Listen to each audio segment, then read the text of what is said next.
This is Optimal Relationships Daily, episode 1392.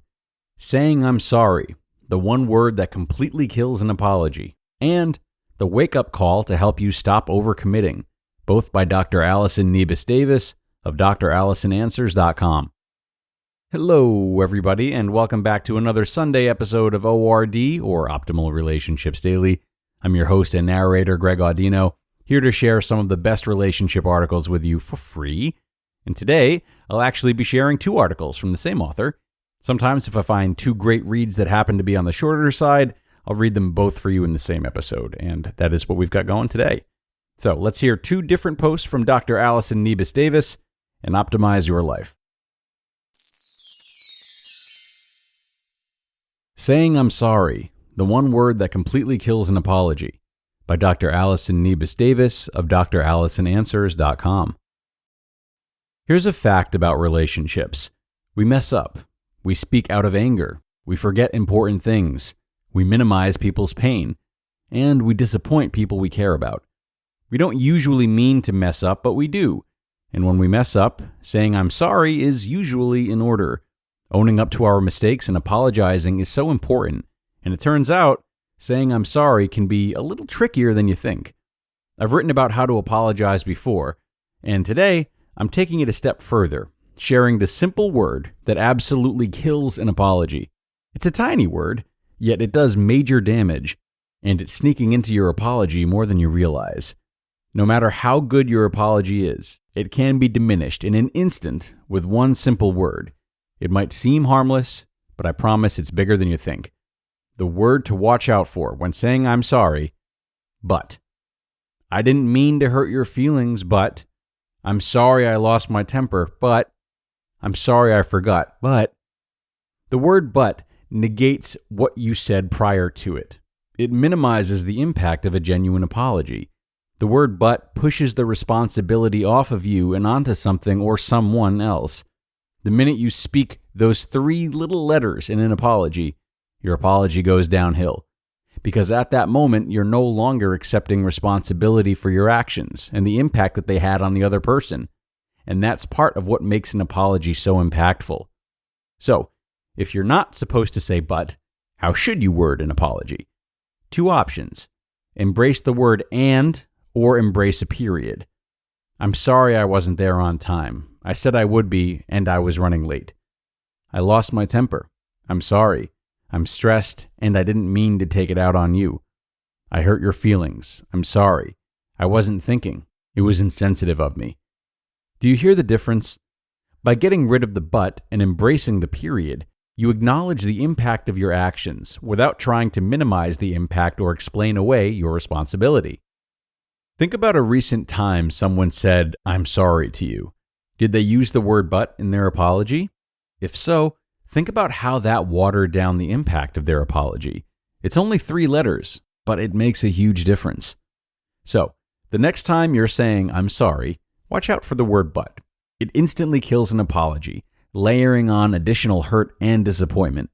Saying I'm sorry isn't easy, but it's important. Do it better. Your relationships will thank you. The wake-up call to help you stop overcommitting, by Dr. Allison Niebes-Davis of drallasonanswers.com. Overcommitting usually originates from a good place. It comes from your desire to be kind and supportive. It comes from your desire to help out. And it's also connected to your fear of disappointing or letting others down. You have a hard time saying no, so you overextend yourself, often taking on more than is probably healthy for you. You probably tell yourself that it's not that big of a deal. You can handle it. You minimize the stress it causes, telling yourself that it's temporary or for a good cause. You decide that it doesn't impact you that much, and so it's totally fine. But if you have a habit of overcommitting, I want you to hear this. Every time you say yes to something, you're saying no to something else. Your resources are precious. Your time is finite. You can't make more hours in the day. Your energy is limited. You can't just go and go forever without running low on battery. Your resources are not endless. Every time you overcommit, it costs you. It costs you time and energy. It costs your most sacred resources, leaving less for what's truly important to you. So when you say yes to another big project at work, know that you now have less time and energy for other projects and tasks. When you agree to hang out with friends a few nights in a row, remember that this comes at a price. It leaves you with less time to sleep, rest, or recharge with your kids. When you feel obligated to help with an upcoming event, spending hours each evening working on stuff, it costs you. It cuts into your sleep or your evening routine. It leaves you with less energy the following morning, snapping at your partner because you're so drained. When you overcommit, you pay a price. You spend your precious resources, leaving less time and energy for the people you love, and the things you value, and the self-care that you so desperately need. This post isn't about becoming a self-centered curmudgeon who says no to everyone and everything. That's certainly not realistic or healthy. Instead, this post is a call to think differently about your pattern of overcommitting. It's about being intentional and thoughtful about how you spend your resources, because they aren't unlimited.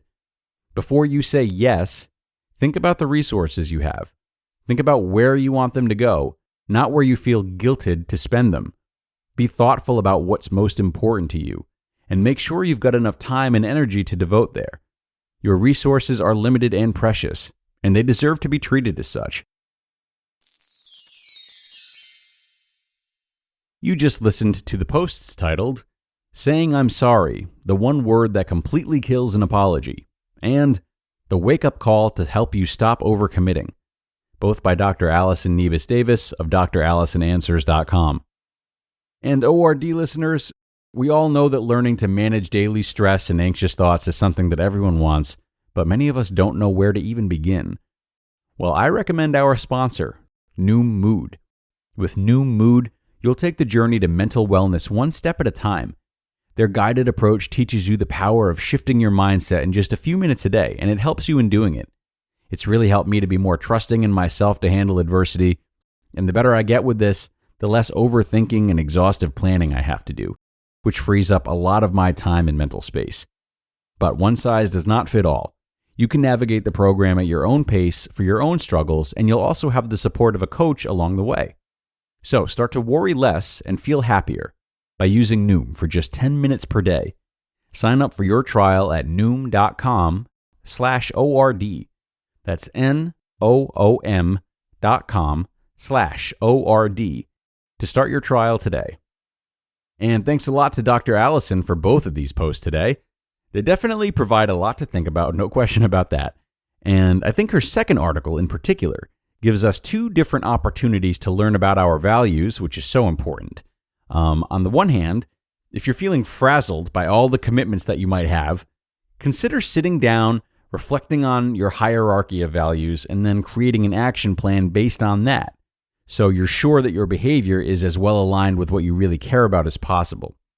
And then on the other hand, if you find that you keep committing to all kinds of things without an ability to get off the hamster wheel, and you've maybe lost sight of what your values are, you can work outside in. The types of commitments that you make most frequently will tell you a lot about where you are subconsciously putting your energy, and thus what values you're choosing to live by. Now, this route can be a bit scarier because you might find that some values you're living by are values that you don't necessarily care to have or are more reactive. This obviously stands to provide a lot of self-reflection about what parts of life have taken over without you maybe expecting them to, and why it happened. So it's really good food for thought. Time to get out of here now, though, everyone. As always, I thank you so much for joining and devoting some of your weekend to us. And be sure to tune in not just tomorrow, but also today again for our Sunday bonus episode, which is live now as well. So I'll see you there, where your optimal life awaits.